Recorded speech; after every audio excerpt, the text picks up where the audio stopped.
The question is that the motion be agreed to. The Honourable David Cunliffe. Mr Speaker, 2 bills in 2 days from that Minister, the Minister for Small Things, the Minister for Small Changes, who has yesterday tinkered with child support while 133,000 children struggle in poverty and brought in an SOP late to correct changes and fill in gaps. Today, another small tinkering bill, hardly worth the House's time, with another SOP because of late mistakes. Mr Speaker, this is another, at best, missed opportunity. Mr Speaker, a tanked economy, a shameful level of unemployment, record migration to Australia from young graduates, and a growing intergenerational swindle between the baby boomers and the younger generation, and we seem to be able to do no more than dob them into the IRD. Mr Speaker, however, of the 2 changes in this bill, Labor will be supporting the bill because we believe insofar as they go, they are necessary steps to ensure the operation of the scheme.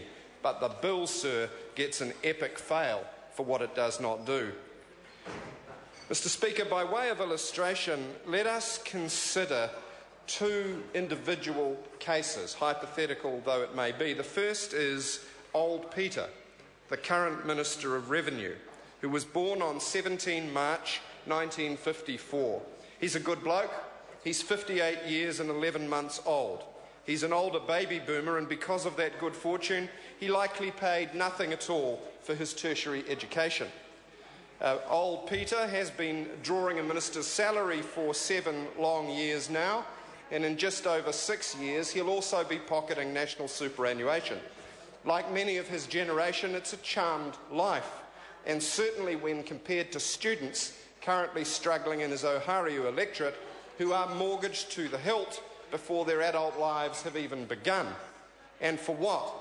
Because the current minister doesn't believe in paying forward the same advantages that his generation have received in life. Let's for a moment imagine that Peter Dunn was born in 1995 and not 41 years earlier.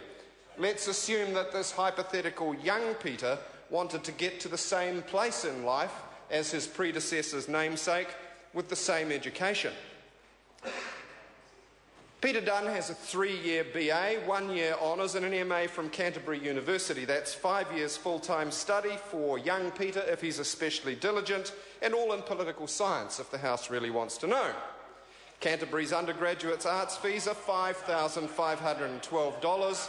That's for a single year, and postgraduate $6,248 per annum. So young Peter would be staring down a $30,000 student debt for fees alone. $30,000, Mr Speaker. And let's be clear, there's no living costs involved in that. The whole 30 grand goes to the university. Young Peter would almost certainly need a part-time job, and that doesn't cover things like textbooks, photocopying, internet bandwidth, buses to the now wrecked campus, and bizarre surcharges like compulsory materials costs and library benefits for whatever they are.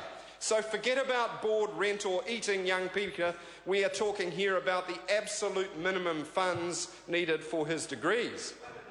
However, if young people couldn't get a job, as the insensitive member cue balls at it again over there suggested, and we all know there aren't many jobs around, then he would be forced to borrow his living costs as well as fees. Mr Speaker, at the maximum of $172.51 a week and a conservative 40 weeks per study year, he'd have racked up another $34,500 by graduation. So poor young Peter will be $64,500 in debt before he starts trying to find a mate, or graduating, or getting a home, or a mortgage, or feeding his family. Now, don't ask young Peter to take an OE if he's not allowed to travel overseas for more than 6 months, because the National United Future government, in which he is a rotating minister, will apply 6.4% interest to his loan. That's $4,128 interest in a year on top of the $64,500 he already owes. And after just 1 year away, young Peter would have to pay, of course, the $3,000 minimum towards his loan in New Zealand, whether he has a job or whether it will bankrupt him and his first campaign for Oharu. Now, of course, sir, the apologists on the opposite benches will point out young Peter could stay in New Zealand and his loan would be interest-free, thanks to the good and great previous Labour government, of which he was a rotating minister. Mr. Speaker, but of course, even if young Peter stays, and in the unlikely event in this environment that he can get a full-time job, he will certainly not be able to have a family and save for a house too, because in just over a month, the domestic compulsory repayment obligation is going up again. That's another 2 cents in every single dollar over the repayment threshold that he's got to make room in his budget for. And even if young Peter did pay off the enormous student debt and saved a house deposit, maybe sometime in his late 30s or early 40s, when old Peter was already a Member of Parliament, then young Peter would find that he can't even get on the housing ladder, because people born decades ago in 1954 who didn't pay for their education have created a horrible house price bubble by investing in a capital gains tax-free property market.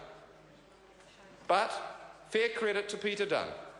I'm sure he'd be happy to tell you, sir, how much much more gifted and talented he is than the majority of internet-savvy young people born today. So let's be fair to the leader of the Party of One and assume that young Peter realises his dreams and eventually becomes a highly paid cabinet minister for years and years and years, no matter what government is in power. Mr. Speaker, well, even then, young Peter is unlikely to have cleared the mortgage before retirement age, and even if he did, he probably wouldn't have any savings of his own because taxes will have dramatically risen to pay for old Peter's superannuation, no matter how many houses old Peter might be earning his capital gains tax-free profits from. In reality, sir, young Peter wouldn't achieve what old Peter's been able to achieve on the back of his parents' generation's largesse and the compulsory transfers from today's young. Sir, these are tough problems. These are intergenerational problems. These are not problems of young Peter's making, sir. They are not even problems of old Peter's making. Let's be fair.